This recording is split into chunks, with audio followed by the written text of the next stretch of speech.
அற்புதமானவர்களே, எல்லோரையும் வணங்குகிறேன். ஒரு கடுமையான ஒரு மோசமான ஒரு சூழலில் தான் அந்த பதிவை நான் பகிர்ந்துக்கிறேன். போன வாரம் திரு த்ரிஷா அவங்கள பற்றி ஒரு மோசமான ஒரு பதிவை நீங்கள் பார்த்துருப்பீங்க. ஒரு கடுமையாக இருந்தது. அதாவது அந்த பெண் அடிக்கடி தாக்கப்படுறாங்க. அவங்க மட்டும் இல்லை, இந்த உலகத்தில் பெண்களே தாக்கப்படுறாங்க. இப்போ போன வாரம் கூட பார்த்தீங்கன்னா சந்தேஷ் காலின்னு ஒரு இடம் மேற்கு வங்கத்தில் பழங்குடி இனம் இல்லை, அவங்க பட்டியல் இனம். அந்த பட்டியலை சேர்ந்த பெண்கள் எவ்வளோ மோசமாக நடத்தப்பட்டாங்கன்னு சொல்லி அது ஒரு பெரிய இஷ்யூ ஆகி அங்கே ஒரு பெரிய 144 போட்டிருக்காங்க. அது நீங்கள் படிச்சிருப்பீங்க. அங்கே மட்டும் இல்லைங்க, இந்த உலகத்தில் ஆப்கானிஸ்தான் உங்களுக்கு தெரியும். இப்போ தலிபானுடைய ஆட்சியில் பெண்கள் எவ்வளோ கொடூரமாக நடத்தப்படுறாங்க. அவங்களுக்கு கல்வி உரிமை மறுக்கப்படுது, வெளியே போகிற ஒரு உரிமை மறுக்கப்படுது, பெரிய பிரச்சனை மாட்டிகிட்டு இருக்கிறாங்க. உலகத்தில் இப்போ காசாவில் நீங்கள் பார்த்தீங்கன்னா தெரியும், கிட்டத்தட்ட 29,000 பேர் இது வரைக்கும் இறந்துருக்கிறாங்க. கிட்டத்தட்ட ஒரு 68,000 பேர் காயப்பட்டிருக்கிறாங்க. ஆனால் இதில் பெரும்பான்மையாக பாதிக்கப்பட்டிருக்கு யாருன்னா பெண்களும் குழந்தைகளும் தான். சிரியாவில், ஏமனில், அப்படியே சூடானில், மேற்கு ஆப்பிரிக்க நாடுகளில் நீங்கள் எங்கே பார்த்தாலும் பார்த்தா அந்த பெண்களுடைய நிலை பரிதவிக்கிற நிலைமையாக இருக்குது. இந்த பெண்களை பற்றி நாம் அது யோசிக்கவே மாட்டேங்கிறோம். அவங்கள பற்றி அவங்களுக்கு கொடுக்க வேண்டிய மரியாதை கொடுக்கலாம்னா பரவாயில்ல, அவமரியாதை நடத்துகிறோம். நானும் பல பதிவுகளில் சொல்லியிருக்கிறேன், பெண்கள் எங்கே மதிக்கப்படுறாங்களோ அங்கே தான் சுபிட்சம் இருக்கும். ஒரு வீடாகட்டும், ஒரு சமூகமாகட்டும், ஒரு நாடாகட்டும். சமீபத்தில் அந்த த்ரிஷாவை பற்றி நான் படிக்கிற போது ரொம்ப கஷ்டமாக இருந்தது. ஏன்னா நானும் ஒரு 30 வருஷமாக நான் சினிமா இருந்திருக்கிறேன். திரு கௌதமி, திரு தேவயானி, திரு மீனா, திரு மீரா ஜாஸ்மின், திரு பத்மபிரியா, திரு லக்ஷ்மி ராய், திரு ஸ்னேகா, திரு கோபிகா, திரு சுஜாதாம்மா, பழைய நடிகை சுஜாதாம்மா, அதே மாதிரி மனோரமம்மா, இவங்கெல்லாம் நான் பழகியிருக்கிறேன், பேசியிருக்கிறேன். கொஞ்சம் கூட அவங்கக்கிட்ட அந்த கல்மிஷை இவங்க சொல்கிறாங்க இல்லையா, நடிகைகள்னால் அந்த திமிர் இருக்கும், அகங்காரம் இருக்கும், ஆணவம் இருக்குன்னு சொல்கிறாங்க இல்லையா. உண்மையிலே சொல்கிறாங்க. அவங்ககிட்ட பழகி பார்த்தா தான் தெரியும். அவங்க இந்த சமூகத்தின் ஒரு புலி சிங்கம் அடிக்கக்கூடாதுன்னு தான் ஒரு தோற்றத்தை கொடுக்குறாங்களே தவிர, நீங்கள் பழகி பார்த்தா தெரியும் அவங்கள மாதிரி ஒரு தாய்மை கிடையவே கிடையாதுங்க. நான் கூட நினைப்பேன், என் மேலே அவ்வளோ உரிமையை எடுத்துக்குவாங்க. நான் பெண்களை மதிக்கிறவன்றதால அவங்க அவ்வளோ உரிமையை எடுத்துக்குவாங்க. அந்த உரிமையில் நான் பார்த்துருக்குறேன். இந்த நடிகைகளை எவ்வளோ தவறாக சொல்கிறாங்க வெளியே அப்படின்னு நான் பார்த்துருக்கேன், பரிதாபப்பட்டிருக்கேன்.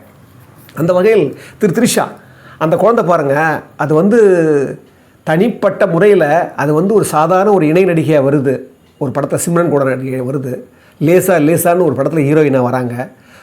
எவ்வளோ போராட்டம், எவ்வளோ பிரச்சனைகளை அது சந்திச்சிருக்கு, அதை பற்றி எவ்வளோ இஷ்யூக்கள் நம்ம படிச்சிருக்கிறோம். ஒரு பெண் இருந்தால் அந்த உரிமைகள் அவங்களுடைய உரிமைகளை நாம் விமர்சிக்கலாமே தவிர மோசமாக விமர்சிக்கக்கூடாது. அது பாருங்கள், அது தெலுங்கு படத்தில் நடிக்கிற போது ஏற்பட்ட பெரிய இடர்பாடுகளெல்லாம் நம்ம படிச்சிருக்கிறோம். அதுக்கப்புறம் இப்போ சமீபத்தில் கூட நடித்த திரு மன்சூர் அலிகான் கூட மோசமாக இருந்து கோர்ட்டுக்கெல்லாம் போய் அவங்க கோர்ட்டில் அவங்கள பற்றி பேசி எவ்வளோ இழுக்குகள் கொடுக்குறோம். திருப்பி அந்த குழந்தை தாக்கப்படுது. த்ரிஷா, நான் உங்ககிட்ட மன்னிப்பு கேட்டுக்கிறேன். சகோதரன்ற முறையில் இந்த ஆண் வர்க்கத்தையே நான் இது தவறாக நான் சித்தரிச்சிருக்காங்கன்னு நான் எண்ணுறேன். அப்படி தான் நான் எண்ணிக்கிறேன். ஏன்னா பெண்மையினுடைய அடையாளமே நம்ம மறுக்கப்படுதிங்க. ஒரு சொல்லுவார் மகாபாரதத்தில், ஒரு பெண் என்பவள் பூமியினுடைய சக்தி வடிவம் அப்படிங்கிறாங்க. என்ன அர்த்தம் அப்படின்னா, இந்த பூமி தான் நமக்கு எல்லாமா கொடுக்குது. அது எப்படி கொடுக்குதோ அதே போலவே ஒரு பெண்ணும் சக்தி வடிவம் தான். ஏன்னா அதுதான் உயிரை ஜனிக்க வைக்குது.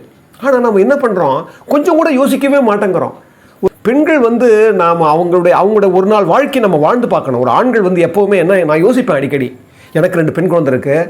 எங்கள் மனைவி பற்றி நான் அடிக்கடி யோசிப்பேன். அவங்களுடைய வாழ்க்கையை நீங்கள் யோசிச்சு பாருங்கள். ஒரு நாள் அந்த பெண் வாழ்க்கையை நம்ம வாழ முடியாது.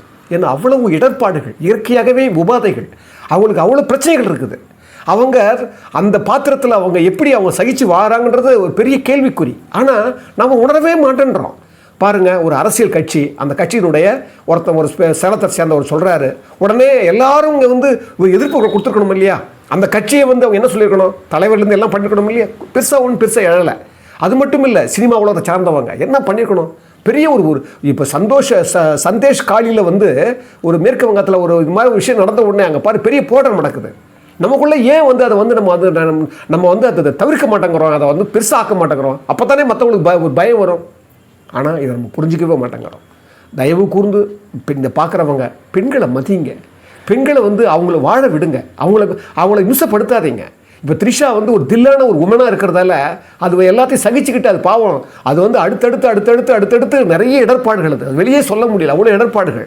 அதையெல்லாம் தாங்கிக்கிட்டு அவள் தன்னுடைய நடிப்புலகத்தில் இன்னும் அது இருந்துகிட்டு இருக்குது. அது கூட வந்தவங்கெல்லாம் கூட எல்லாம் போயிட்டாங்க, அவுட் ஆகிட்டாங்க. ஆனால் அது இன்னும் ஃபீல்டில் இருந்துட்டு இருக்குதுன்னா அதனுடைய ஒரு கெப்பாசிட்டி, அதுக்கு வந்து அவர் அவ்வளோ ஸ்கில் இருக்குது, அதனுடைய ஆட்டிடியூட் அது நல்ல ஆட்டிடியூடாக இருக்குது. இல்லைனா அது இந்நேரம் வந்து ஓஞ்சி போயிட்டுருப்பாங்க. அதை நம்ம புரிஞ்சுக்கணும்.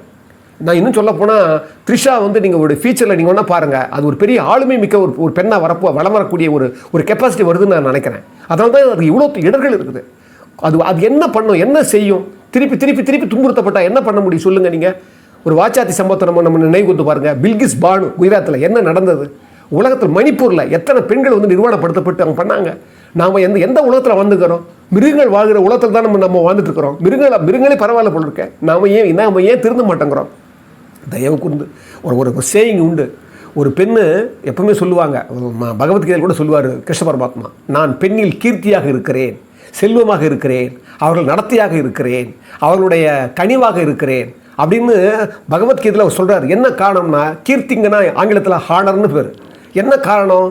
பெண்களில் நான் கீர்த்தியாக இருக்கிறேன்னு சொன்னால் அந்த பெண்களுடைய பொறுமையும் பெண்களுடைய அந்த கனிவும் பெண்களுடைய இரக்க உணர்ச்சியும் அந்த பெண்களுக்கே ஒரு வடிவம் கொடுக்குது. அவங்களுக்கு ஒரு இரக்க உணர்ச்சி கொடுக்குறதாலே அந்த பெண்ணை நம்ம மதிக்கப்படுறதா இருக்குது. ஒரு தாய்மை நிறைந்தது பெண்மை. அவங்க வழியாக தான் நம்ம வந்திருக்கிறோம். அதனால தான் எந்த பெண்ணு போனாலும் எப்பேற்பட்ட ஆனாலும் ஒரு தடவை பார்க்குறான். என்ன காரணம்னா, நான் பெண் வழியாக வந்திருக்கிறோம். அதனால் பெண்ணை தவிர்த்துட்டு போக முடியாது. நாம் ஒரு தாய்மையாக கருதணும். நம்ம என்னுடைய மகளாக இருந்தால் கூட நான் தாய்மையாக கருதணும். அதுதான் இங்கே நான் சொல்ல வந்த செய்தி. தயவு கூர்ந்து இதை பார்க்குறவங்க பெண்களை மதிங்க. இந்த மாதிரி ஒரு நேரத்தில் நாம் எல்லாரும் த்ரிஷாவுக்கு ஆதரவு தெரிவிக்கணும். அந்த பெண்ணாக மட்டும் இல்லை, அது ஒரு பெரிய சக்தியினுடைய வடிவம். நான் நிச்சயமாக சொல்ல போனால் அது அந்த த்ரிஷாவோட நான் வந்து எந்த படமும் நான் பண்ணலை. இருந்தாலும் அது இந்த நேரத்தில் அதுக்கு இருக்கிற அந்த மன வலிமையை ஆண்டவன் கொடுத்துருக்கான் பாருங்கள். அதை நம்ம தக்கதான ஒன்றை தான் நம்ம கருதணும்.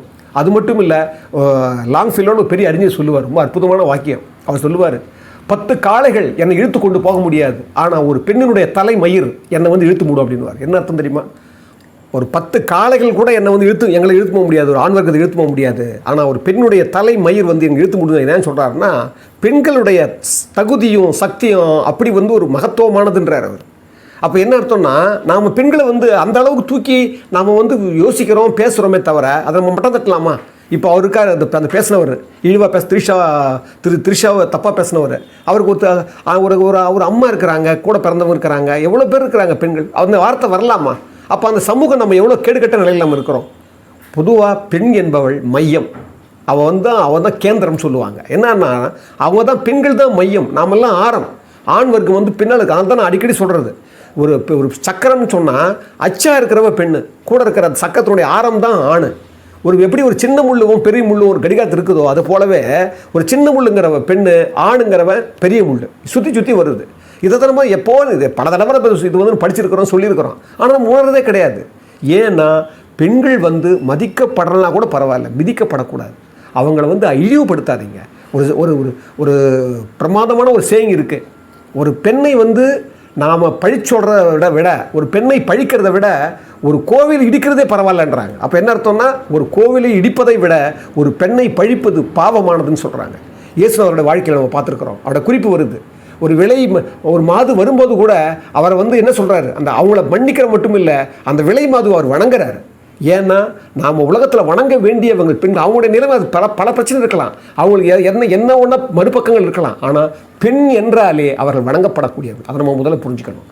அதே போலவே வாழ்வியலில் நாம் எப்போவுமே இது மாதிரி சிறுமைப்பட்டிருக்கிறவங்க மேலே நம்ம வந்து ஒரு பரிதாபப்பட்டு இந்த சமூகத்தை நம்ம சரி பண்ணலைன்னா நமக்கு இது நிகழும், இது மேலும் மேலும் நிகழும். தயவு கூர்ந்து இதை பார்க்குறவங்க பெண்களை மதியுங்கள்னு சொல்லி இந்த அற்புதமான இந்த அறச்சாலையில் இந்த பெண்களை மதிப்பது தான், பெண்களை வணங்குவது தான், பெண்களை போற்றுவது தான் நம்மளுடைய அறம் என்று சொல்லி இந்த அற்புதமான பதிவை நான் நிறைவு செய்கிறேன்.